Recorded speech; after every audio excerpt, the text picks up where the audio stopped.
Hey everybody, welcome to Analog Stick Radio, episode 6, brought to you by Bit Cultures. And just so you know, Alabama spelled backwards is still Alabama. As always, I'm joined by the man with the chiseled jaw, Dakota. Hey, what's up? And the man with the ghost of an afro, Chris. It's really sad.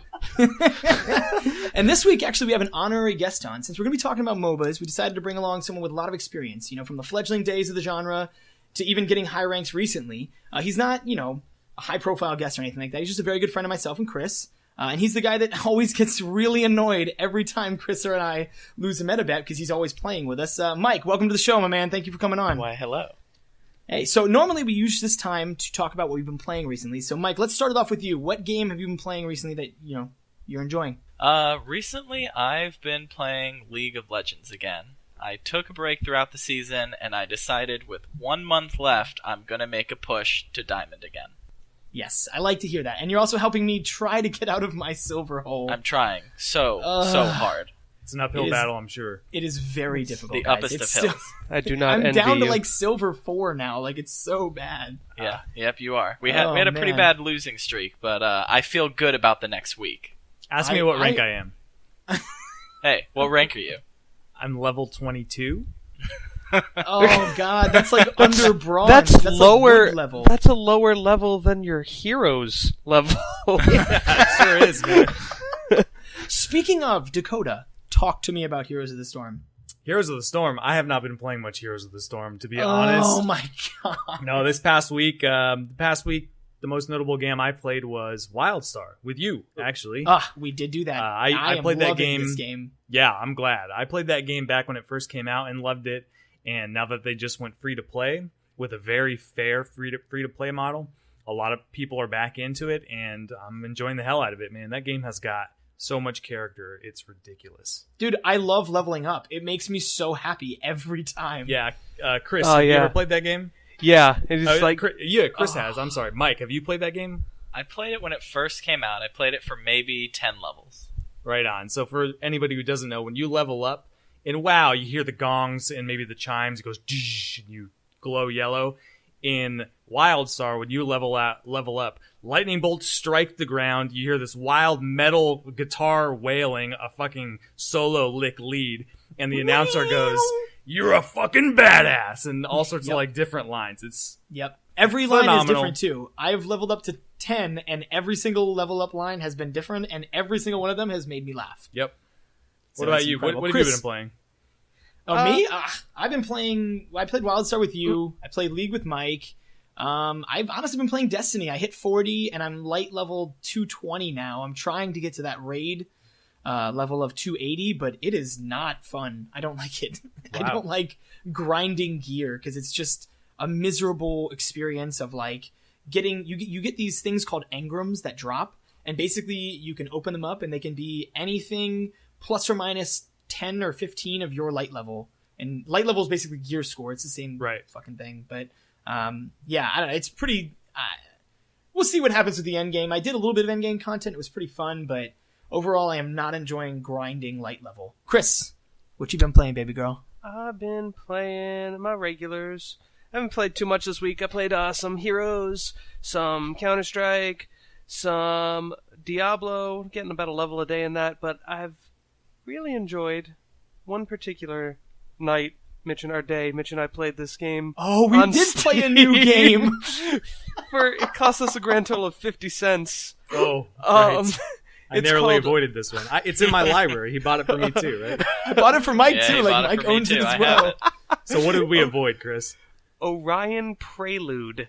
Oh, it sounds so seductive. It's you and a squad of people shooting dinosaurs with cyber weapons. Yes. I mean, what's not to like? There's vehicles. I mean, it's a crappy indie game, but it kind of embraces it, and it just knows that it's not really... Like, the controls aren't too tight. Not at all.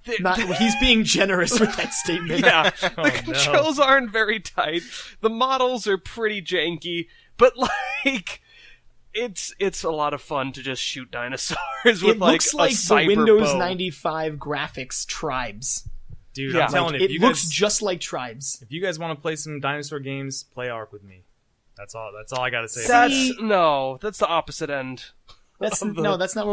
That's not where we want to go, Dakota. If you want to play dinosaur games, why don't you just go like be Diablo in Heroes of the Storm and get level 30 already? I'll work on it. Boom. Let's get into our main topic here. All right, so today's main topic is going to be about MOBAs. We're going to be talking about all sorts of different MOBAs, what we like, what we don't like. But first, let's break down what a MOBA is. So if you don't know what a MOBA is, it stands for Multiplayer Online Battle Arena.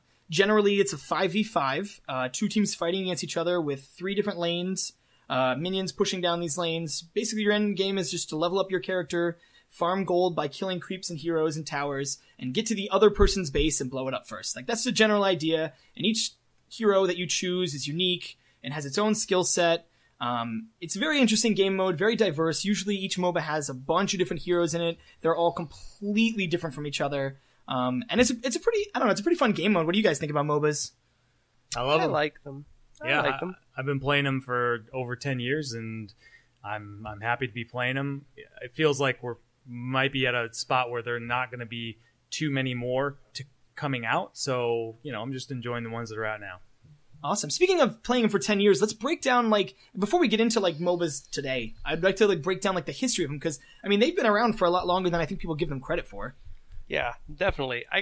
I remember, actually, it could go back to the StarCraft days. Jeez, really. Yeah. Back then, StarCraft and other games, I feel like game developers gave people a lot more credit and a lot more leeway when playing their games. StarCraft had a mode, it was easily moddable, right? So you're able to, the main thing about StarCraft, it was an over-the-top, real-time strategy. You controlled mass amount of units, tried to get some minerals and make more units. Well, they had the ability to mod it where you could create game modes out of all these little moddable characters and totally change the aspects of everything and make your own rule set, basically. So people can make a Pac-Man type game where you're controlling one unit running around trying to get other things. You make really bizarre things. Mm-hmm. And so this kind of led the way. Maps. Yeah, custom maps. Right, this really led the way, I felt, to a lot of really fun, interesting kind of game types. And a lot of them, a lot of the really big ones, I feel like, at the time, were games there were Normandy games. That was by far my favorite one. Who remembers that kind of? Those were the best. I did remember playing that, yes. Tower defense was really huge. Tower defenses. Footman Frenzy. You guys remember that? Enfos, I remember which was another MOBA. I remember the Evolves one was always my favorite. Evolves you had was a fun. unit, and then you had a base, and you killed more units, and then your units would evolve, and they upgraded, and it was sweet. Exactly. I feel like RTS gun game. Yes, exactly. Yes. A lot of these games had a similar. They came popular versions of these games. They had a similar feel, I feel, and that was controlling a mass amount of these units and just pushing them towards somebody else. Like, for instance, the Normandy, or maybe there's a Lord of the Rings map that I also remember. I remember. Where there's pretty much 5 versus 5, or maybe 4 versus 4, and maybe you didn't control one unit. You controlled maybe one guy was in control of all the archers, and another guy was in control of all, which were Marines instead. And so you're throwing these guys at each other to try and push into the other guy's base and destroy them. But the game that people typically think of the grandfather MOBA is one that was called Aeon of Strife, and that was an older mod. Does anybody play that one? I did not play Aeon of Strife, no, but I have heard about it since the Dota thing happening. Yeah, a lot of people started mentioning it. Did you ever play that, Mike? I never played it, but I saw it and I knew people who played it, and I knew that Aeon 64, the guy who made it, had a big impact on all of the future MOBAs that came out. Most, Dota for being the big one. Really? Yeah, he had a lot of impact on that. Yeah. So Aeon of Strife was a very primitive MOBA, if you will.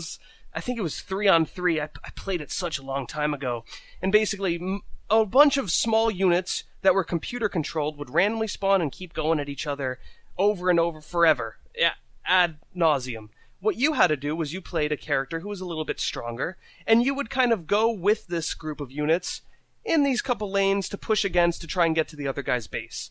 And that is pretty much fundamentally where the idea of a MOBA came from. Later on in the Warcraft game series, Warcraft 3 came out, it allowed for a hero unit, which would be able to... It was a very specific one single unit you could control that could, like, level up and gain abilities, as opposed to all the other ones were just kind of like... Right. You'd group them together, cannon fodder. Totally Right. key to the MOBA genre, right? Exactly, yeah, Yeah. because the main point about MOBAs is controlling your one specific character, gaining power, being able to upgrade them with like different abilities, different items, things like that. So these heroes could carry items too. That was a big that thing was as well. another huge thing. Not only were they able to have a lot of these special abilities, which other characters did, they were able to upgrade these special abilities, and they were able to carry items, which changed a lot of the, really made them versatile. So Warcraft 3 mods were obviously a bit more complex, and they started being created. One game in particular was created called Dota. I think you might have heard of that one. Called Defense of the Ancients, Dota. And I'm not really sure. Do you guys remember who made it? I mean, it's not really... Yule made it. Yes. And it was a big community project. A lot of different modders came together to work on it. And every modder kind of brought in their own little feel to it. Like some modders brought in, extra characters. Some changed the way, certain parts of this map worked. But it was an idea where there were 3 lanes. Those monsters kept spawning at each other. There were some towers that would act as defense. So you'd go down a lane, have to fight down the towers of the enemy lane, all the way until you get to their base and blow it up. Basic idea. But slowly grew over time and created a really big community that had a lot of key players that started working together to form one version of this game. And that's where I remember spending many hours in high school with Mike and Mitch. Yes, Right. we played a lot of that.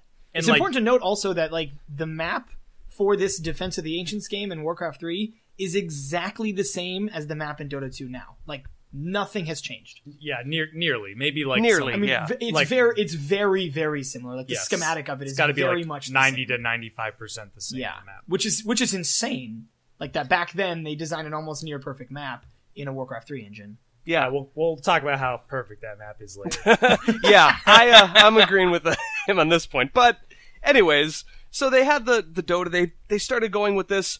It got insanely popular. This mod of a main game, insanely popular. Like the Warcraft 3 itself was very popular, and then this mod started overtaking as the time went on. I feel like less people started playing the game, Warcraft 3, for this the multiplayer that was already in the game, and people just started playing it for the mod Dota. Oh yeah, for sure. I got that game. I got Warcraft 3 Frozen Throne just to play Dota. Yeah, I know multiple people who did the same thing. Exactly. People wanted to know what this game was. It was so much that people would buy, like Dakota said, just buy the game to see what this mod was all about. And I feel it started getting so big that developers started taking note. And one of the first standalone MOBA games people probably don't remember is a game called Demigod. Did any of you ever play that? I remember this game. I did play Demigod. I played a lot of Demigod. I played a lot of that game too. That game was awesome. No, that game sucked balls. I mean, it was bad, but it was just it was amazing to see what Dota was be its own thing. Yes, I agree. That It was was- cool that to was see like- a We lot didn't of have money League or going Dota or into Han. We had Demigod. That's it. right. It was like, oh, this is what money looks like for a MOBA. Yeah. Yeah, I didn't really like it, and I remember it had a lot of technical issues at the beginning. I never actually bought it. I played I got it on like a demo disc or something. I'm pretty sure I played your demo disc. You might have, but a lot of people didn't catch on because the beginning was just awful optimization. I don't really quite remember the debacle, if you will, but it wasn't good.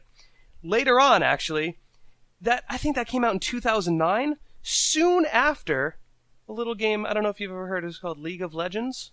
What's that game? Came out. What's that? Is that? Yeah. Is that a new game? That's What that's that? slowly came on. It's a monstrous game right now. If anybody who's somehow doesn't know, If you've never heard of League of Legends by this point and you're listening to this podcast, I don't know what you've been doing. Yeah, you might be left behind in the dust for the rest of the podcast. Yeah. Try to bear with us. But League of Something Legends to- came out all the way back in 2009. Wow, has Like, it really been that? It's Yeah. really years? been Been 6 that long. years Wow. Yeah, since that and came out. It's important to note too that League was designed by Ginsu, and Ginsu was the guy that maintained Dota All Stars, that version Exactly. of the map, for like 2 solid years before it got passed on to IceFrog, who will come And up later. The Dota All-Stars, that was what I was talking about earlier with the many people in the community coming together to create a single kind of Dota map. So a lot of modders were working together, Ginsu being one of them, one of the main players, and IceFrog being the other one. Ginsu left Dota to work on League of Legends with that whole group in Riot Studios. And then, I think a year later or two, Valve announced that they were going to hire IceFrog over to work on Dota. Dota 2. Actually, a very, very big sequel. But before that even happened, actually, there was Heroes of Newerth. That Heroes game. of Newer. In, I played so much of that game. It Me is disgusting. too. Yes, I played a ton of that game. Man. Oh my god, that game was incredible. It was like everything I wanted from Dota. Because that game specifically was an actual port of the map. Like that was when the Defense of the Ancients map from Warcraft 3 was actually ported over.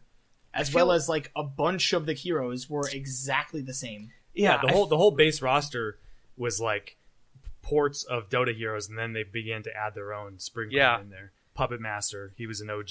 Electrician. Yeah.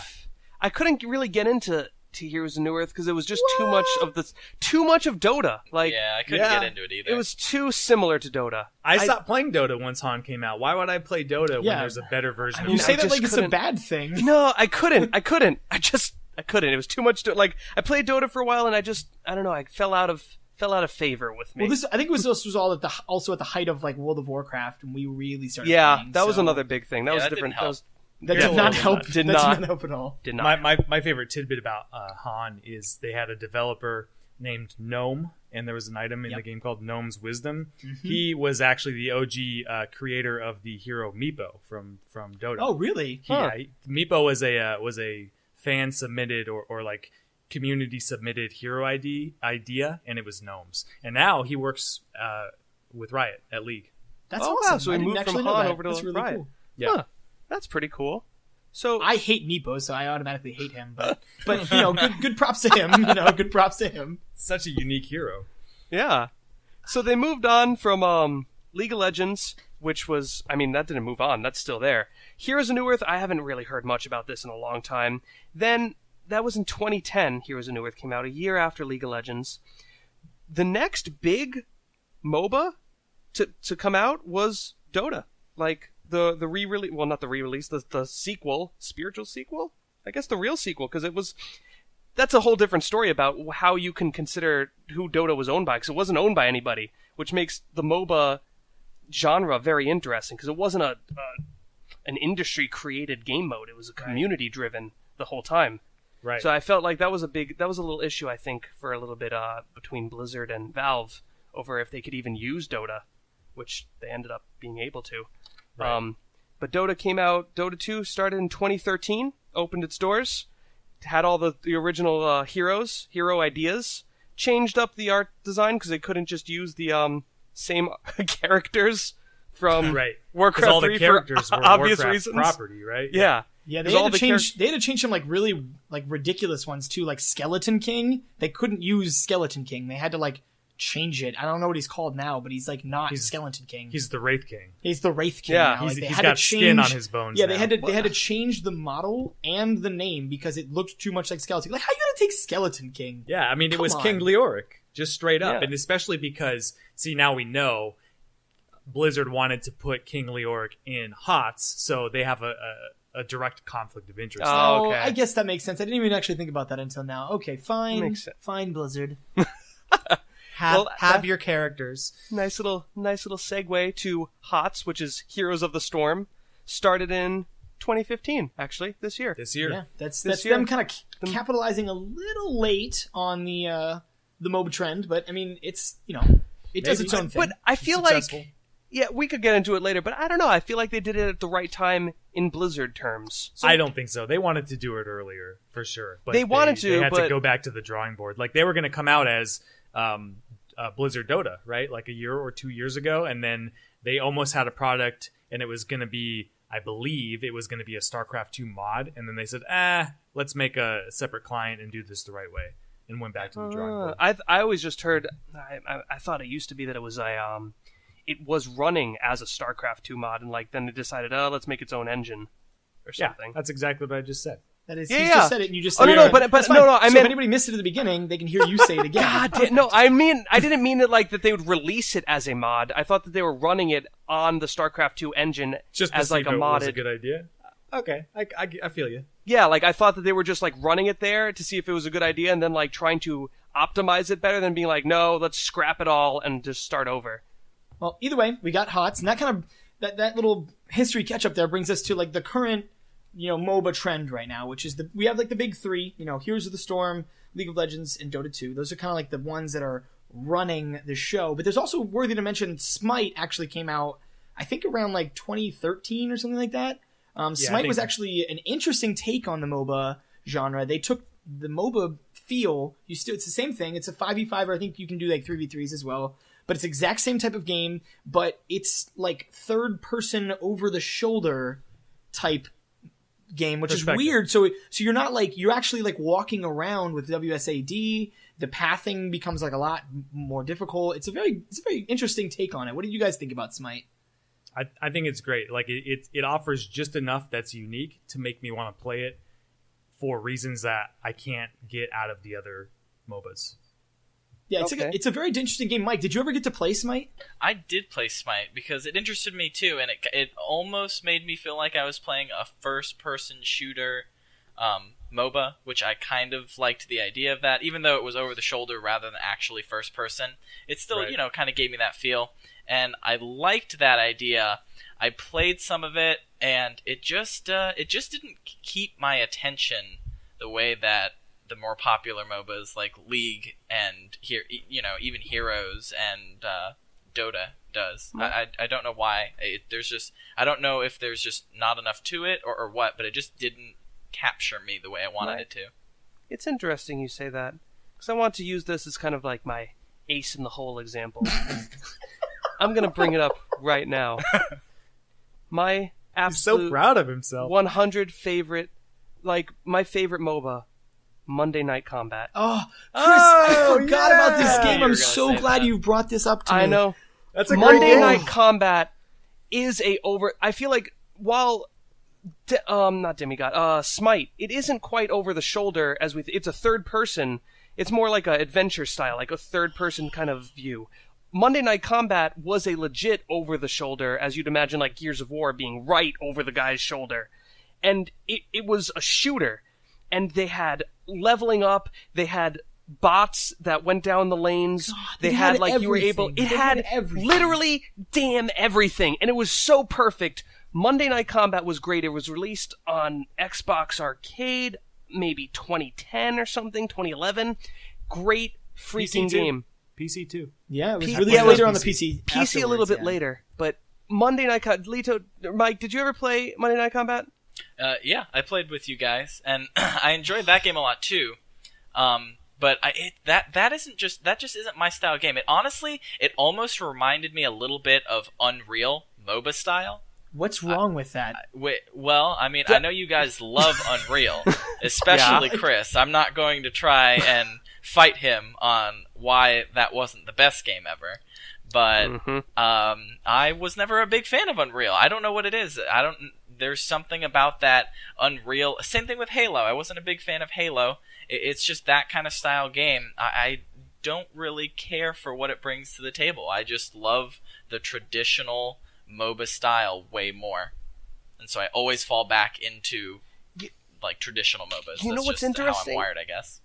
I think we might have tried to get you to play the Super Monday Night Combat. That's a different game. Which is a very different game. That is a very different game. And I kind of agree with you. Like, I can understand where you're going from. I know you want to see a MOBA kind of in a traditional sense. You want to see, like, I don't know, the spell slinging as opposed to the guns, but I don't know. Yeah, and the traditional MOBAs have more of a competitive feel to it almost, I feel like, because mechanically there's so much more, especially like League and Dota too. they ask so much of you mechanically to actually be truly good at the game, on top of understanding strategies, positioning, things like that. And I just don't think that games like Smite and Monday Night Combat and Super Monday Night Combat offer. And maybe that's just me, but I just feel like they don't offer that competitive edge, and that's kind of why they're not, at the front of MOBAs. They're just kind of, people don't even really know about them that much. I don't know if I would have known about it if you hadn't shown it to me years ago. One of the main reasons it's not known about, Monday Night Combat, released in like 2010, 2011.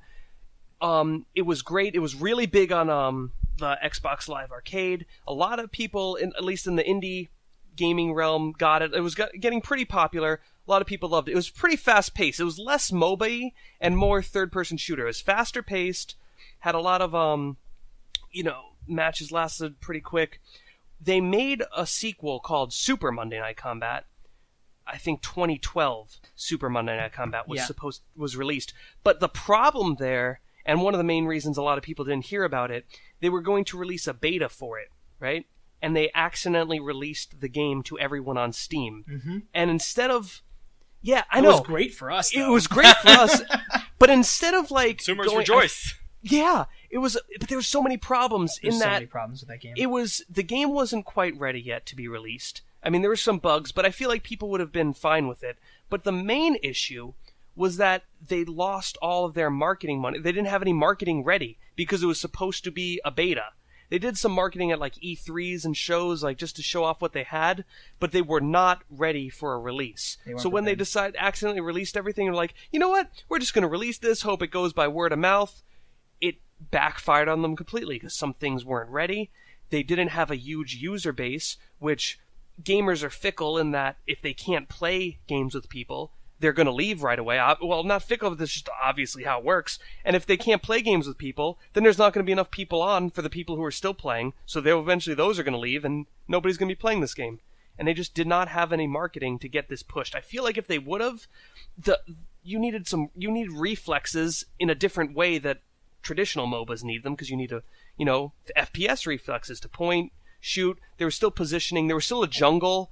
There was a lot that it had going on. It had great ideas, and it's probably my saddest, that's my most broken heartest game.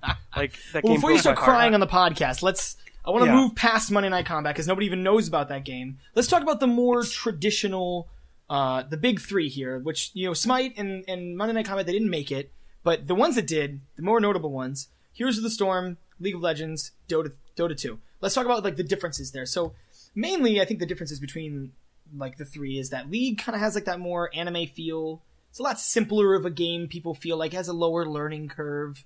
Than Dota, not than Heroes. Well, yeah, exactly. Than Dota. Like, that's my main point, is I actually don't even think there's really a big three so much as it's just the two. Right? It's kind of like League and Dota competing with each other, and then HOTS is over on the side like, hey, man, whatever. Like, y'all do what you want to do. Kind of like the consoles, almost. Exactly. You have Xbox and PS4 versus Wii over on the side doing whatever it wants to do. Oh, exactly. He's kind of dancing around and getting fit. So the big difference, I think, between League and Dota is going to be the summoner spells, in my opinion. Like, you have these 2 spells you get to choose from out of, like, 12 that are not unique to the character, that anybody can pick. And they're like things they exist outside the scope of your hero pick. Exactly. So you get to pick things like a little bit of a blink, like on a very long cooldown, to like a 3-minute cooldown, I mean. You like a short-range teleport. A short-range teleport, a long-range teleport. Like, you can set someone on fire and lower their healing rate. You can, like, slow someone down. Like, there's a bunch of different, like, utility spells. And these are outside of your heroes. So it doesn't matter what your heroes is. You can pick either 2 of these. And this is something that none of the other MOBAs have. Whether or not it's a good thing is yet to be determined, but it's definitely a big difference. Also, the ability to recall. That's a big deal for League. You can't really teleport without your summoners to anything, but you can teleport back to base from anywhere, and it's like an 8-second channel. So that's another big deal, because again, Heroes of the Storm adopted that one, actually. They did, yeah. But Dota, Dota, because Heroes of the Storm doesn't have items, and they don't have summer spells, so that's the only thing that they're left with. Exactly, yeah. Heroes of the Storm, their big separating factor, they don't have any items. You level up, and you choose kind of like your spec almost. Every time you get to, like, I think every 3 levels or so, you pick like a talent, and it kind of augments one or two of your moves or your ultimate. You also can pick from 2 different ultimate moves, which is pretty interesting. That's definitely something that Heroes of the Storm brought that no other game has ever done. You get to pick like kind of like from which ultimate works better for your team, or in most cases, which ultimate you just want to do more. And then Dota. So the main thing about Dota here is that Dota is like what people like to call the big boy MOBA. Like, they don't give you anything to work with. They give you just so much shit going on. There's like... oh my god. Dota's main strength is nostalgia for the OG Dota, and the fact that it's owned by Valve, who has hired IceFrog. Aside from that, I think it's actually got the least going for it if you wanted to get nitty-gritty comparing points. I agree with that. It's got the OG mechanics, so if you're like, I'm a Dota old school guy, play Dota 2. You'll be very happy. And not only will you get to experience your old school mechanical feel, but you also get to see it illustrated and presented in an absolutely gorgeous way. Valve, infinite budget, infinite production quality. One of the coolest things that I think Dota brought to the table for new generation MOBAs was, I believe it was the first to do hero conversations, where heroes talk to one another based on who they're by. And that's something that they brought because they did that in TF2 constantly. And so it was just second nature for them to implement the same system in Dota 2. And since then, League has adopted it. Heroes of the Storm does it. It's a really cool aspect in new MOBAs. I'm glad everybody picked up on it, because it's really interesting to just see that happen and like get those it's little so fun, interactions. man. Yeah. Dota's main thing, like they don't have summoner spells. They don't have, back mechanics. They have scrolls of teleportation, which actually allow you to teleport to any building on the map that you control. Yep. So you can teleport forward or backwards, but it's going to cost you 135 gold, and I think they're on like a 30-second like cooldown. But Something like that. Yeah, but it takes about like 2 seconds. So it's like a very quick way to get out. Like if you're like, oh crap, they're sneaking up on me, you can just teleport out of there. But they can stun you out of that teleport, waste the teleport, and then you're stuck there and probably dead. Yeah. So those are the big differences between the three. But other than that, they're all generally the same. It's a 5v5. You level up, you push towers, you kill the base. All right, so they're all the same, but they all have these little nuanced differences. Mitch, which one's your favorite? Oh God. I mean, it's got to be League of Legends, man. I like the fact that the game encourages, like somebody said in the podcast, that sharpshooter type feel, that spell slinger feel. It doesn't. I played a lot of Heroes of New Earth, and I loved that game. But once I started playing League of Legends, I realized that the games in League of Legends were a lot more interactive at the beginning. It took you about 20 minutes to get out of the laning phase in Heroes of New Earth, and in Dota 2 now. They have adopted the same type of strategy. And I hate that. That's just miserable. It does have a very long laning phase. So slow. It depends on team comp, but I think as a general rule of thumb, you could say that the Dota laning phase is the longest of the three. It definitely is. Yeah. And you don't see in Dota like level 1 fights very often. Shit, dude, every other game I play with League, you see a level 1 fight. Or that's a little different now. They've changed the way that their runes work, which is kind of like actually there's not an equivalent in League. At the very beginning of the game, you have a power-up that spawns in the river. The runes in the river. Two power-ups, in fact. And now, it used to be that only one of them spawned. It used to be that none spawned at the 0 minute, but now 2 spawn at the 0 minute. So it encourages some early gameplay. But you're right. I mean, things take longer to get going in Dota. Dude, when you're playing like bottom lane in League with like an AD carry, which is like going to be your attack damage dealer, got to be the guy that's going to right-click you to death, and your support, who's going to like kind of keep that guy alive. When you're playing in the bottom lane with those two, as soon as one team hits level 2, you just go. Like, specifically, like, I'm talking about, like, for example, there's a character named Leona. She has a move that, like, teleports you if you hit them with it, and then a move that just auto-attack stuns. And you just hit level 2, you level both those up, and you just go and try to kill the other guy. I love that aspect. Just that quick, like, you just gotta keep moving. You're still trying to farm, but also that is happening every, like, 10 seconds that it's up. I don't know, I love that. I love the idea of just having to constantly be aware. Dota's mana restrictions are very, very stringent. You come into there with like 250 mana, and your move costs 150, and the mana regen sucks. So Mike, you chose to devote your Diamond League time to Legends. Why? I mean, I think it's the best MOBA. I think it really has, like, I've played all three. I've played Dota 2, I've played Heroes of the Storm, and I've played League of Legends. And I've definitely played League of Legends the longest, although I also played a ton of original Dota and Dota All-Stars. Oh, yeah. Like, a ton. Mitch and Chris can both attest to that. More Mitch than Chris, though, just because we had a 2v2 all mid team that we did a lot of that because that was a thing, you know, because there were just a million custom games that would pop up, and honestly I felt like half of them were 2v2 all mid that people just liked playing. I thought it was fun. I mean, Mitch I'm sure thought it was fun because he played it with me. Hated and it. I mean, at one point we were even keeping track of our record, and I mean, I don't want to brag, but it was like 113 or something similar to that. She was like 113 and like 3. Yeah, we were just unbeatable.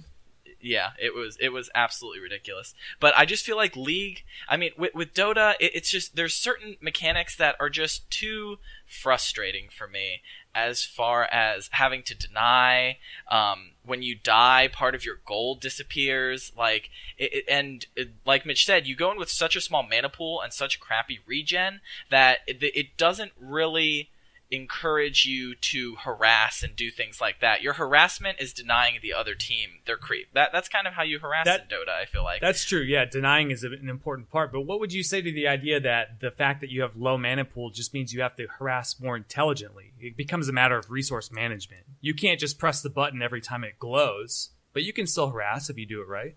Yeah, that is true. But I mean, okay, so you walk into lane, you have 250 mana, you go and you hit them with your 150 mana spell, maybe get some damage on them real quick, and then you continue to fight, and then when your 150 mana comes back up, you go ahead and you get to use that one spell again. But then so that's what? a very extreme example, right? That's like a strength hero who's going to have a low mana pool. No, I'm literally talking about Vengeful Spirit right now. That's the only character I've ever played in Dota, and I'm pretty sure at level 1 it's like 100, but you only have like 200 mana. Vengeful Spirit is an agility hero, so she also is going to have low mana. She's not a nuker, basically. See, that's a really interesting distinction between League and Dota, is that in Dota, the heroes in League are separated into two camps: attack damage and spell power, right? Ability power. Yeah. Mm-hmm. In Dota, they're separated into three large camps: strength, agility, intelligence. Your typical RPG stats. And of those three, only intelligence heroes have high mana pools. Those are your nukers. Those are your, I guess you would call you the mages in League. And so if you're not playing one of those, then it probably means that you're not supposed to be casting so often. And that's an intentional design decision. But that's stupid. I hate that. Yeah, that's definitely one I don't like. Okay, it's terrible. I'm the caster of games. Like, whenever there's a game, I'm the wizard. Mm-hmm. I'm the mage. Everybody can attest. I can attest to that. So you need to be playing some Crobulus, okay? Oh, what's Crobulus? She's a nuker. She's a mid lane mage. Yeah. She's a mid lane mage. It was a new game. I thought it was a game. I thought it was a game where you're just like casting spells on them. I'm like, yeah. Fucking MOBA noob over here. No, but like I played plenty of League. Like, don't get me wrong. Don't get my dislike for these MOBAs dissuade you. Like, I've played quite a bit of League of Legends. I play those mage characters, and one of the main things the reason I dislike Dota 2, at least over League, is that I can't be really. I feel like I'm not a good spellcaster. Like, later on, you lose spell damage. Like, there aren't any spell damage items in Dota. That's right. As League of Legends, I at least feel myself getting more powerful as the game goes on, like a normal character should feel. But in Dota, I feel like, alright, I got this early game, I gotta try my best to get these guys down, because later on, they're just gonna, like, right-click on me, and I'm just gonna poof away. Yeah. See, I think that's a very... Okay, so we've established that we all understand the mechanic, and I think it's just gonna come down to difference of opinion, but I think it's an interesting design decision that mages or casters are fundamentally different in the way that they progress through the game than other heroes in Dota. Yes. And I think that's a way that League has homogenized those two roles. Everybody progresses, and that's, I think, less interesting. Although I can understand that it feels better as a player, and that's kind of Don't give me that how they tone. pat Don't you you on give me the that head. tone. Get Oh, outta here thank with you that for tone. playing League. Everybody gets to feel like they're powerful. But in Dota, it's not that you're not powerful as a caster. It's that you're not powerful in the late game. And that's a very important distinction to make. You have a specific role to play. You are powerful early, but not late. And it's vice versa for agility heroes. At the same time, though, do you want your players to ever at a point feel not powerful? Like, even though you might be feeling like, oh, everybody wants to feel powerful, but at the end of the day, it's a game. Like, I'm not playing this to win money. I'm not that good at it. I want to play this game so that I feel powerful, and if I do a move, I could just keep doing it. Like, I don't have to wait over time. Yes, that's a very legit point. This is kind of going to get everything I say about Dota is going to feed back into the same point. Yeah. Dota is my favorite MOBA. I prefer to play it, but I will concede that it is the least well designed. And that's a very good example where I enjoy the fact that that's how it is, but I can understand that if you're designing a video game, you want all of your players to feel a sense of progression through leveling up. I'm going to jump in and defend Dota right now. Okay, I don't like Dota. I actually hate playing that game, but there's a specific reason I hate playing that game. Is because most of the time when I'm playing these MOBAs, I'm playing by myself. Maybe I have Mike or maybe I have Chris, but most of the time, I'm playing by myself. Dota 2 is the game you play with everybody. So that everybody knows, like, your friends. Like, you have 4 people. That game is perfectly designed to be a team game. Like you said, the mages have their roles early game. The AD carries have their role late game. And it's about how they work together. And the game is actually, I think, very well designed. The problem is, it's very well designed for, like, what we were talking about last week. Dota 2 is that game for people that want to do something ridiculously complicated to feel accomplished. That's not me. I'm not that anymore. I don't want to spend hours trying to learn one character. I want to spend like 10 minutes trying to learn one character, get the general gist of it, and then play the rest of the game and do okay. And I think it has a huge barrier to entry. It has an which is one of its main insanely problems. large barrier to entry. And here is the reason why. And this is a point that I actually was thinking about the other day, and I actually didn't really realize that it was done on purpose until recently. Dota 2 gives you all the characters up front. Right? Which seems like, oh, that's like a huge selling point for Dota 2. I don't have to buy any of these heroes, right? Well, if you think about it, though, that in itself is a giant barrier to entry. Level 1, you jump in the game, it's 5 of 120 heroes. If you don't know what that hero does, you're just going to be like, shit out of luck, wondering what this hero does if you've never played Dota before. I think that's a wash because the other side of the coin is with League's hero rotation. And so as a new player, you only get like maybe 10 or 10 at a time. And so that means as a new player, you can't sit for all the time you would like with one hero. It's going to rotate out from under your feet. But like in a week, like that's plenty of time to... I like what League does, and I actually... At first I thought it was done for like monetary gains, and I'm sure that it actually has something to do with it. But if you think about it, if I join League right now, I've never played before, I jump into a game... maybe it's even a ranked game, maybe it's not a ranked game. I'm going to at most play against maybe like up to 1 of 20 or 5 of 20 champs, the 10 free ones, and maybe like some rogue people that are higher level, maybe like 5 or something, and have bought one that's not on the rotation, and maybe those like tryhards that bought one with real money. Okay, so I'm going to play against like 5 of 20 champions. That's a lot easier, and most of those champions are in the pool that I've already been playing, so I kind of understand how they work already. And then next week, I learn these new 10 champions. And I kind of understand what these new 10 champions are. So when I play against them, I already know what they do because I've already played them because that's all I can play right now. I think it was actually a really well-designed structure. Yes, it may have been for monetary gains. It may have been on purpose. But I actually really, really like that.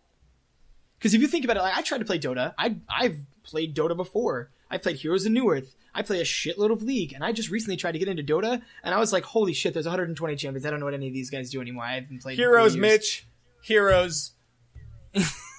Well, that's where Heroes of the Storm comes in, man. Yeah. That's where Heroes of the Storm comes in. Heroes of the Storm comes in, and they make me feel good, because everything is just real easy. I don't have to worry about items. I don't have to worry about which move to level in which order. I just get everything immediately. It's great. Currently my favorite MOBA, by far, Heroes of the Storm. Like, it doesn't... I'm past the stage where I need to do the denying. Like, I feel like that's also one of the things we talked about, the artificial difficulty from last week. It's like, I don't want to spend time clicking on their characters. We don't even have to worry about getting the last hit on a minion in this lane. Getting the last hit on an enemy will usually give you money for your character. In Heroes of the Storm, there's no money. When you level up every third level, you get to pick a talent which drastically changes things. So you don't have to worry about spending money on items. You don't have to worry about, like... So you do have to worry about dying. There is a sense you don't want to bring your team down, but I don't know. It's more team-based. It's more... It's definitely more team-based. It definitely focuses on team synergy. I enjoy that. It's not as tactical. It's more strategic. Yeah, it's important to note also in Heroes of the Storm, everybody levels up at the same time. There's you share experience across the whole there's almost no way for like one specific character to carry. Like if one person is killing a bunch of people, you're all benefiting from it. And that's what I like about it, is it almost takes away from that carry role. Like you still have the damage dealers and you still have the tanks and you still have the supports, but there's not like one guy you're like relying on to do everything. And I felt like that happened so much in League. Like if one guy wants to be the badass, the carry, and he's like taking these kills, all right, but can you really count on that guy all the time? After playing games so long, I don't like to count on people. Well, I think that's the main problem with like a Dota style game or a League style game. That's an inherent weakness for that game. Is like if your carries do bad, your other champions don't do anything. Like they just sit there, like doing nothing because they are not the carries. They don't have that damage intrinsically. Whereas like even in Heroes, like the supports can kill the not supports like all the time because they also do some damage. But it's important to note that in League, they are trying to fix that now. Like nowadays, the AD carry, you can't just rely on him forever. Now they've tried to make it a lot more team based. You need the whole team kind of working together. I think I mentioned this a couple weeks ago. You need the whole team working together to win. I've been trying to play AD carry in solo queue, and there are times when I go 9-0, and the other side of the team goes 0-9, and we lose. So I got a question about League. So Mitch and I talked about this the other week through IM, but Mike, since you play so goddamn much, I want to get your opinion. What can you tell me about the fact that League's laning meta is static, especially with somebody that's so familiar with how Dota 2 works and how you can have different team comps and different lane comps? Why is League 1 top, 1 jungle, 1 mid, 2 bottom? I mean, it's like that because it works. And it's not always like that. I mean, I guess in the typical meta, if just like me or you were going to play, then we're going to have 1 top, 1 mid, 2 bottom. I mean, if you watch pro games and you watch Worlds and different things like that, I mean, they shift that kind of stuff up all the time. Oh yeah, they do, because they're able to make strategies, and they're able to stop that from being effective. And in order to adapt, they have to change things up. So a lot of times you'll see in a pro game, you'll see the top lane and the jungle starting and clearing like the first 3 jungle camps together, while the support is in top lane like warding somewhere, and then the AD carries are just kind of at the bottom doing their own thing. They do all kinds of weird things that aren't really meta. That's per really se. good to hear as somebody who's not familiar, because that was one of my least favorite things about League. Yeah, I mean, you can still change it up if you want to, as far as like, can I you have change a it up mid in lane. a pub game without getting the vitriol of the community? Because it seems like if I just jump into a game, people think that is the fucking way, and there's no other way. Yeah, and that's just people being idiots. Well, I don't know if you knew this, but approximately 70% of all people are dumb. What? Well, that's I would like to talk about this because this is a big like red mark on League of Legends. This is something that a lot of people talk about all the time. When they talk about the worst part of League of Legends, the first thing you're going to hear anyone say is the fucking community. The community is the worst like multiplayer community personally I've ever been a part of. It is the most toxic and hateful group of people. All of you, you're listening. I know you are. I hate you. You're terrible people. You make me want to just punch everything around me. I think Dota's is worse, but that might just be because I haven't been exposed to League as much. But I feel like idea. I feel like growing all up, bad. yeah, they're all bad, and I think that growing up with 10 years of Dota under my belt, I have just like calluses all over my brain and heart. I feel no pain.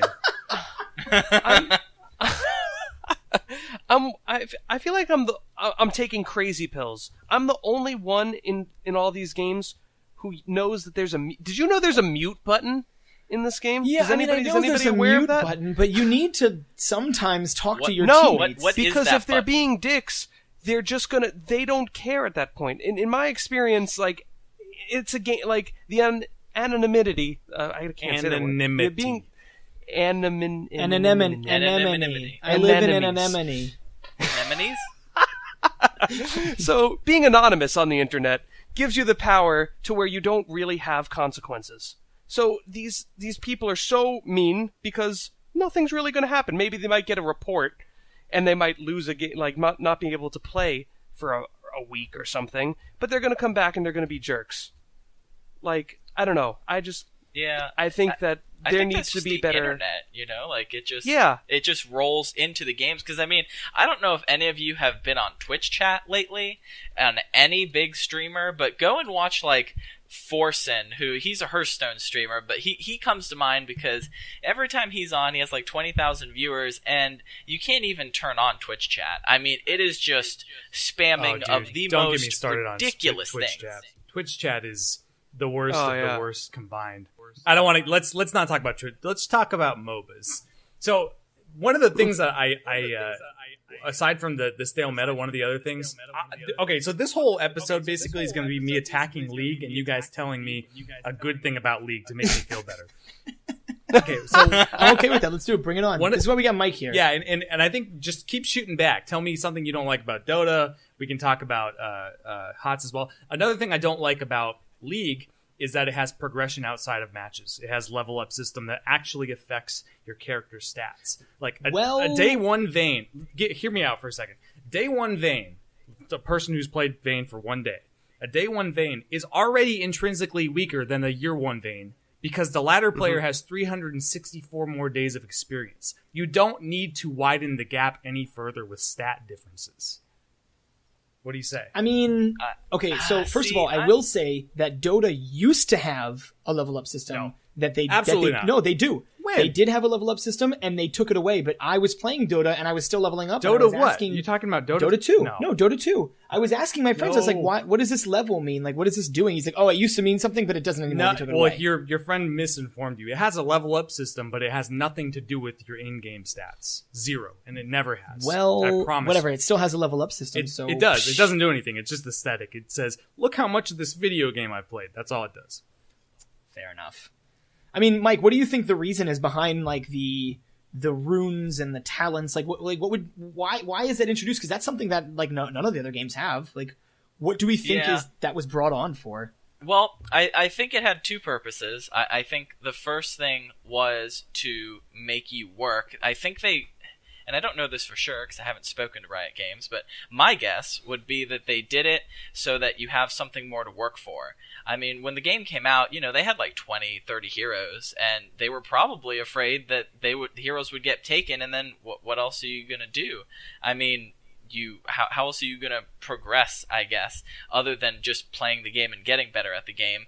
And, I mean, it would be nice if they gave you... Because I love the idea of runes and masteries. And essentially, when you level up, I mean, you have to collect, the masteries you just get as you level up, so as if you're playing like an MMO or something like that. Like a They just talent unlock, tree. Right. And then you can use. Yeah, exactly, the talent trees. And then you have the runes, and the runes, they're kind of a pain. I mean, they cost a lot. You can only buy them with in-game currency, so to speak, IP. You actually can't buy the runes with real money, which I think is kind of cool because they're telling us, okay, we implemented the system, but we didn't do it to take all of your money. We thought that it was legitimately a good idea to make you have to work to progress and get the things that you want to get to differentiate yourself from other people playing the same heroes and the same roles and different things like that. Would it be better if they just offered it for free and just let you choose accordingly? Yeah, I think so. I like that you're But- willing to admit that because I can admit all my favorite flaws in my favorite MOBA too.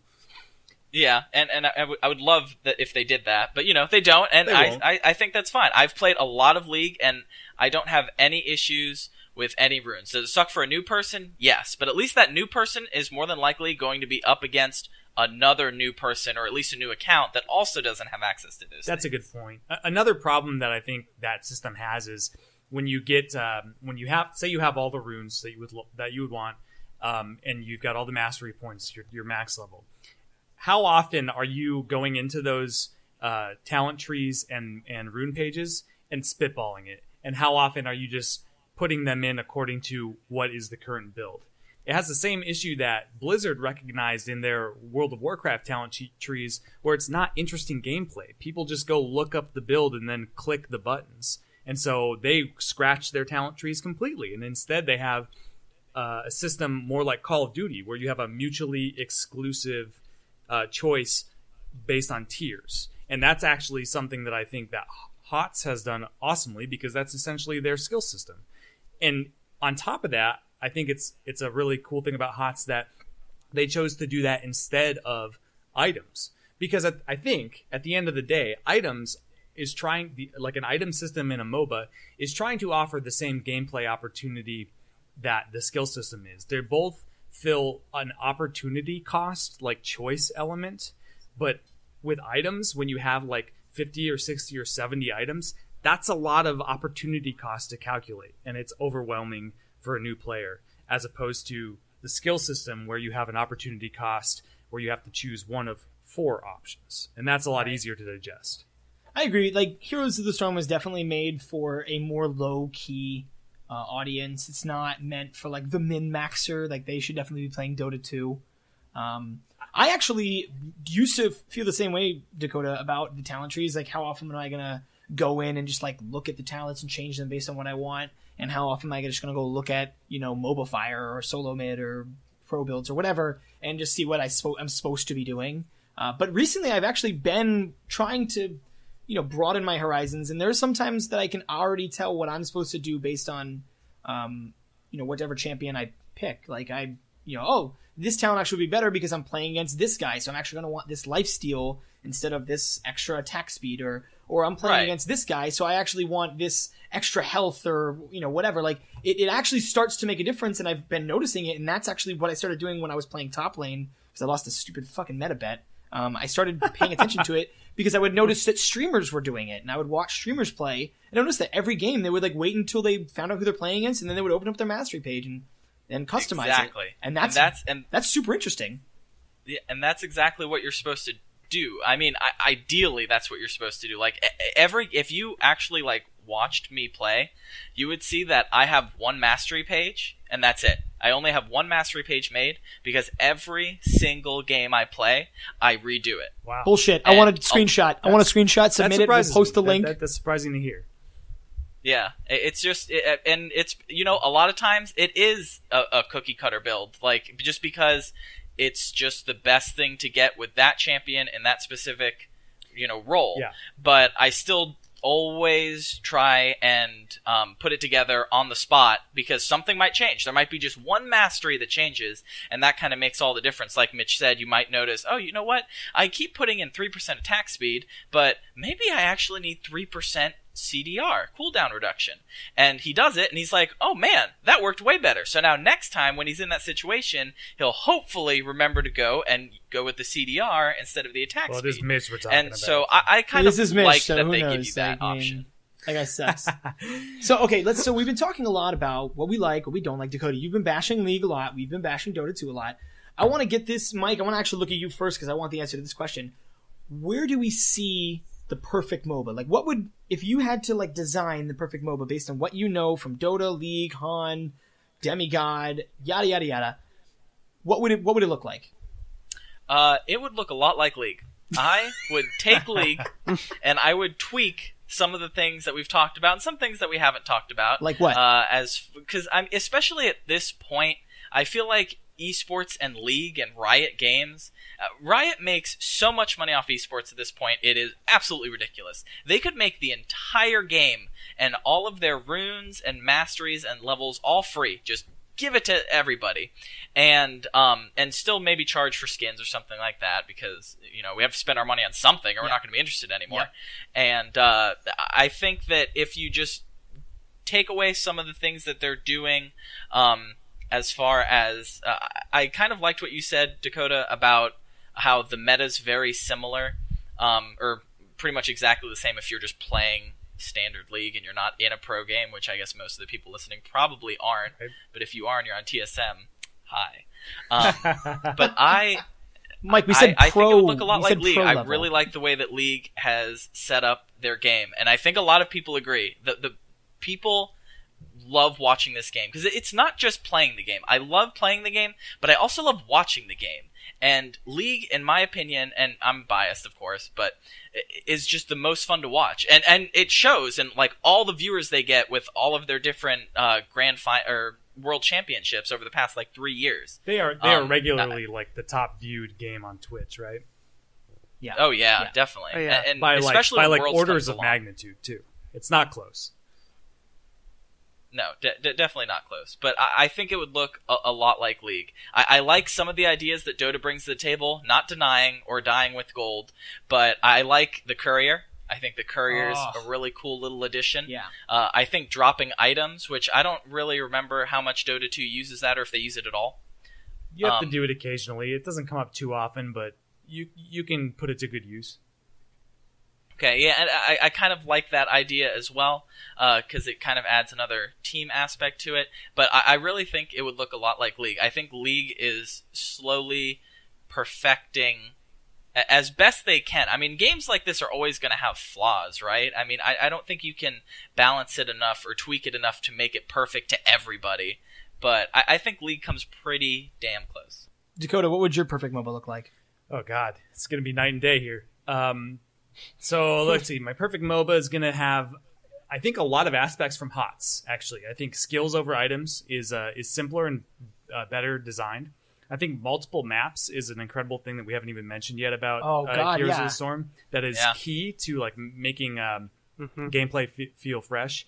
It's quicker paced, but I would like a speed and perspective of Dota. I always feel like I'm moving in slow motion when I'm playing Heroes or League, and I don't know if that's because of where the camera sits or the it's because you have I know exactly what it is. You're a little bit more zoomed out. You're zoomed out more in HOTS, and in League. In Dota, you're like really, really close, so you feel like you're going faster. I feel like it's the opposite, but whatever it is, I want to feel a little faster. Whatever Dota is doing, I feel faster when I play that. I think unique hero designs is important, and I think that goes hand in hand with having a fluid laning strategies. I think it's, despite what the pros might be doing, I think that Riot is developing for most people, and I think that they design with the intent to have a 1-1-1-2 meta.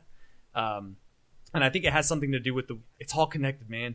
Hero design, laning strategies, and their business model, because they can't expect anybody to have all the heroes that one might need to effectively execute on various laning strategies, which is why I think that you get a little bit of hero homogenization, and I also think that's why they encourage the same laning strategy. None of that in my MOBA of my dreams.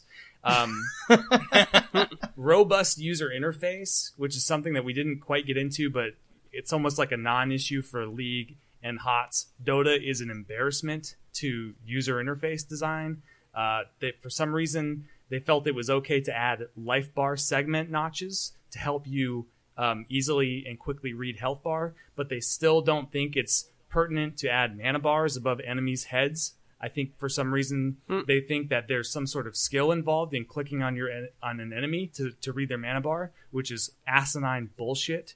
A player should be fighting their opponents, not their user interface. You, as a developer or a designer, want to give your player as much information with as little effort as possible, and then let them make interesting decisions with that information. And that's something that Dota just fails. I didn't even know that was a thing. It's an absolute embarrassment. That sounds stupid. Because I use that information all the time in League. Like, this guy's no mana, go. Yeah, and it's something that Han gave us that Dota still hasn't. And I'm a software developer, so visual design is very close to what I do, and it pains me that my baby doesn't do that. But yeah, that's about it. Chris, let me hear your perfect MOBA. This I'm actually very excited to hear.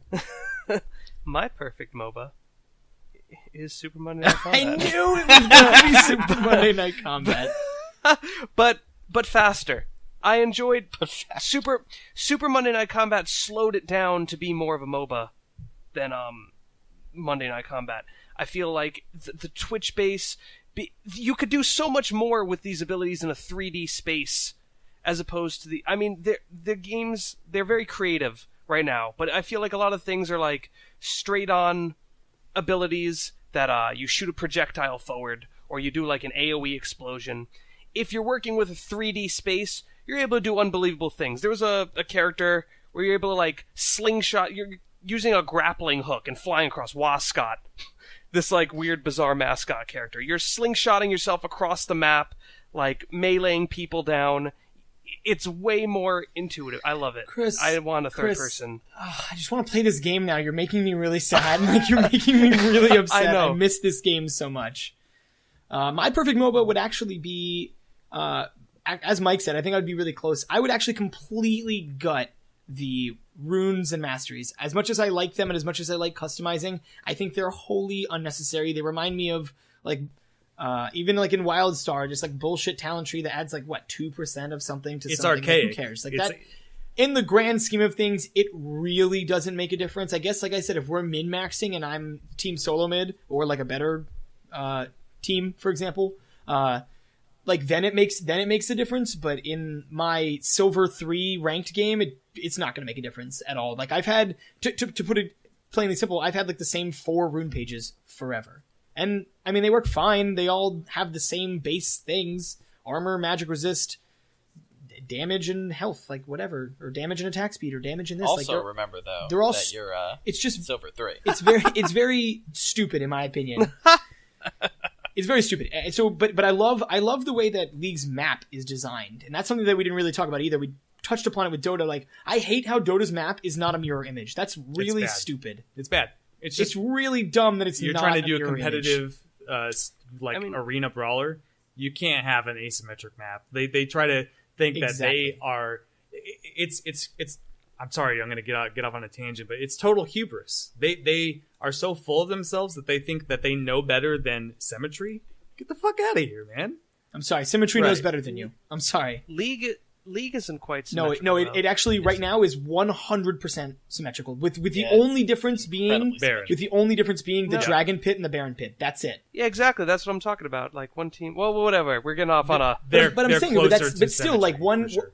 It's still symmetrical because, like, it balances out. One team's going to have a better positioning early game, but one team's going to have a better positioning late game. So it balances out. Yeah, if they were on the same side, then it would be like Dota, where the big boss, of which there's one, is on the same side.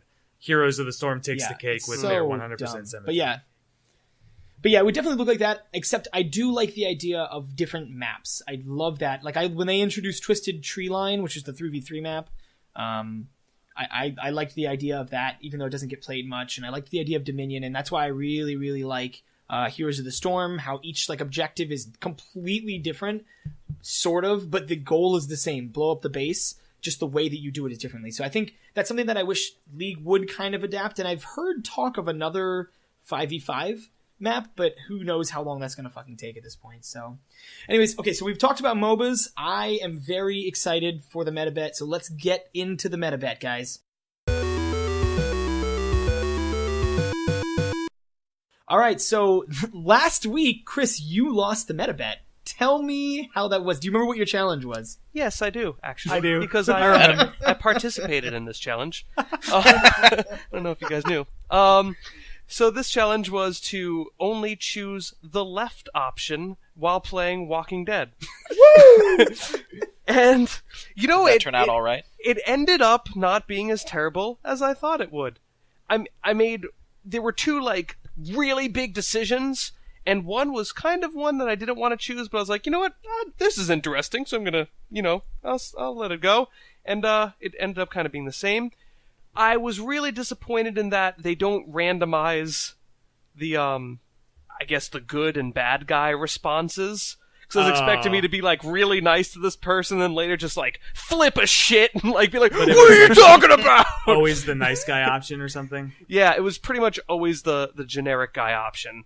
That's too bad. They should really swap those around. Yeah. So, I mean, overall, I feel like nothing really crazy happened, but I feel like it got me it definitely got me to play Walking Dead, which I didn't get to do. So overall, it was successful in that it made me play a game in my backlog. Dakota, I'm gonna let you know. About half an hour into this, he was extremely annoyed. Oh, yeah. We hung out later that day, and he's like, "Dude, I don't want to play Walking Dead anymore. I'm done with this game." He's like, "It's Awesome. so boring. It's like I'm just watching a Yeah. shitty movie." Yeah. I feel a little bad, but not too bad. I don't. That was perfect. That That was Alright. perfect. By the end So- of it, it was okay, but at first, yeah, it was awful. I was just hitting one, like going Yeah. through these scenes. So last week, we bet on Yoshi's Woolly World. Yes. At the time of recording, that game had a Metacritic score of 78. Oh, yeah. I submitted 85. Mitch had 84, and Chris had exactly 78. Boom. Today, with 10 more reviews under its belt than last week, Yoshi's Woolly World maintains a score 82? of 78. Yeah. Making Chris the winner, making me the loser. Christopher, Hold on. More importantly, making it not an 82, which I think that's a victory we can that all agree is something on. Yeah, we can actually, all get yeah. behind. Great job, guys. Yeah, great job, everybody. All the Metacritics. Yeah, great we job, appreciate everyone. That. So I tell you what, Good I'm work, going to team. be playing Rocket League for sure because they have the Back to the Future DLC coming out soon. Oh. It actually I- comes out. It's actually out. 12:01. It's out right now. Oh, nice. I was going to say, it was supposed to, I thought it was today. It's tomorrow my time, right now your time. So I'll be playing Rocket League. I will be playing probably some Heroes. I will probably be Wildstar? playing- Oh, I'm playing Wildstar for sure. Wait, don't do Wildstar though, because then I'll be Because he's mad. playing it with me. And I might and, do Wildstar. and I'm playing Soma as well for next week's special. Oh, yeah. yeah, we got to bring that up. But We'll talk about it. so, ooh, this is fun. Mike, how about you're our Oh. guest this week. You got to come in with me on this one. Okay. What do you think is a? I want to hit Wildstar. Oh God, I shouldn't have said it. I shouldn't have said it. I think Wildstar deserves a jab. Now let's see. What kind of character are you playing on Wildstar? Oh, that's a great question. That's a great start. It's like the Rogue class, and they have a DPS spec and a tank spec. Is that like the gunslinger? No, I'm the No, gunslinger. it's a he's like stalker. he's literally like the rogue. He's oh, like a the rogue. rogue. Rogue. I'm thinking, how about no stealth? No stealth. Okay. Yeah, I'm liking it. No stealth for the entire time that you're playing. All right, so Dakota, Mitch, I'll I've talk to you bet- next week. Yeah, right. So bad news, Mitch. When I'm tanking, my stealth is an active mitigation cooldown. So we'll see how it goes, man. Oh no! We'll see how it goes. Now All I'm right. tanking with my face. Yeah, exactly. So this week, we got a big game coming out in 2 days. Yes, three I'm days. excited. Assassin's Creed Yes. Syndicate. Ooh. If anybody doesn't know about Assassin's Creed, get out from under the rock. Let's proceed with the betting. I've got my number down. Mitch. Ooh, okay. Assassin's Creed. What platform are we doing, or just are we doing all of them? That's a good question. I don't know what I will look at for Metacritic. I guess we can just name one, right? Let's do PS4 because that's the most popular current gen. Also, platform. you and I both have a PS4, so I'm That's okay true. with this. All right, so PS4, Assassin's Creed Syndicate. Are there pirates in this one? No pirates. Shit, that's It gonna does not have influence my score. pirates Okay. going for it. It's got a girl character. Ooh, good on Girl you to main tell me character. that. Girl character. Isn't this one All right. set in London or something? Too? Yes, that's okay. right. All right. Okay, I think I'm ready. I have my number. Okay, Mitch, give me your number. I'm going with the trusty, tried and true 82. 82, tried and true. Chris? I'm going 91. 91. Wow. I think that's Damn. way too high because Ass Creed sucks ass. My number is 75. Dude, don't get me Oh wrong. man, Wow. this is good. Money. So Mitch is in the money position. Oh damn. I'm in the man witch. I used to again. love Assassin's Creed. I think the first one was awesome. At least the ideas. And the second one was the best gameplay wise. But as soon as they became an annualized property, it went down the drain. I hate that they did I agree. that. I agree. I don't think they've done a lot to really do anything different or shake the bag a little bit. Nope. You know. I played the first one. Thought it was the idea was interesting, but bored the crap out of me, and haven't Yeah. played anything since. Yep. Yeah. That's But fair. Hey, people Mike, eat it up. Mike, if you had to guess Yeah. on the score, what would your guess be? My guess would probably be like 76. Wow. All right, Mike I'll write them just- down. We'll Mike check just in. doesn't like women, apparently. Jeez. Yeah. Yeah, I don't like women. I don't Mike. like jumping on Wow. walls. We're a gender equality. Yeah, we're podcast, gender. so- Yeah, we equal. appreciate all genders. Thanks, Mike. You're welcome. Yeah, speaking All right, of so thanking Dakota, Mike. where are we at right now? Excuse me. Oh yeah, I didn't tell you. So 3 days before release, the oh no, I have something in my throat. 3 days Get it before out. release, the embargo hasn't been lifted yet, so that's Ooh. not a good sign.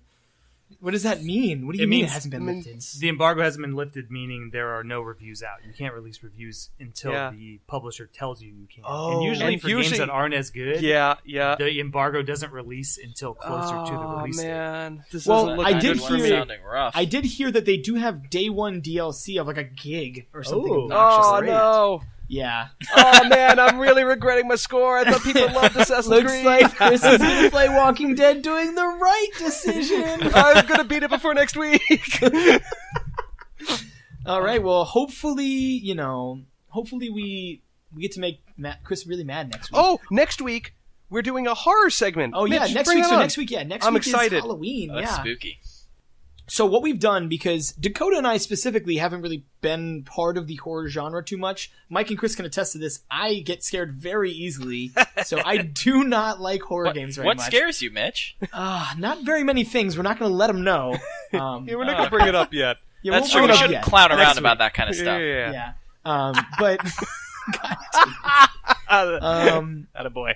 so what we've done for next week, for you guys specifically, Dakota and I are going to be playing some horror games. Chris is also going to be joining in on this, but Chris likes horror games, so it's fine. But all three of us have picked a horror game to play to give you our like kind of little review of and or horror stories of. Yeah. Oh. And so Dakota, you're playing Soma, as you mentioned Soma. before.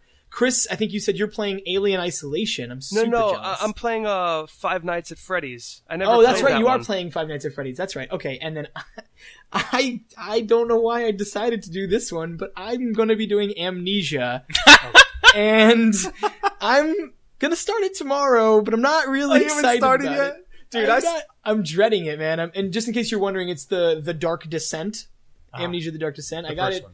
It was like free. Like a Yeah, it week was ago. free. Yeah. So I just grabbed it real quick. I was like, whatever, it's a free game. And now I'm mad at myself that I grabbed it. So I may actually record myself playing so you guys can laugh at my misfortune as well. That may be in a video next time. Who knows? But yeah, that should be a fun episode. So tune in for that. Mike, I want to thank you for coming on and talking Thanks, buddy. helping us defend against the Dakota bombing of League of Legends. Definitely. I will defend League of Legends till the death, or until I kill myself from not getting into Diamond, whichever comes first. Yeah. Awesome. And thank you guys, Dakota, Chris, for coming along. Thank you, everybody, for listening. I do want to mention that we are now available on both iTunes and Stitcher Radio. So just search for made it. Analog Stick Radio, and you can find us. You can subscribe to us. We have a whole feed and everything. You can also contact us via analogstickradio@gmail.com. There's a whole bunch of different links in the show notes as well for Dakota's Twitter and his Twitch stream. Mike, I think you actually have a Twitch stream yourself, don't you? I do have a Twitch Well, stream. so we'll be posting that in the show notes as well. He plays a lot of different things. He mostly plays like MOBAs and tries to play them high ranks. If you want to, watch somebody actually know what they're doing instead of watching Dakota, you can watch Mike's stream. Give it to us now. I think it's It's twitch.tv/oxymoronical, right? Yeah, slash oxymoronical QQ. Oh, QQ. So it's OXYMORNONICALQQ. I'll put it in the show notes in case you missed it, but it'll be there. And also, don't forget to stop by Bit Cultures. Got a lot of really sweet articles. Dakota's putting articles up there. One of our head guys, Zach, has put up a bunch of articles. We also just released a really cool primer for Halo 5, which I'm very excited about. One of our English guys released a really cool video breaking down all the lore of that. So be sure to check that out. And until next time, join us next Thursday for this sweet, spooky Halloween episode. And we will see you guys next week. So long. Not yet. Next Thursday. Goodbye.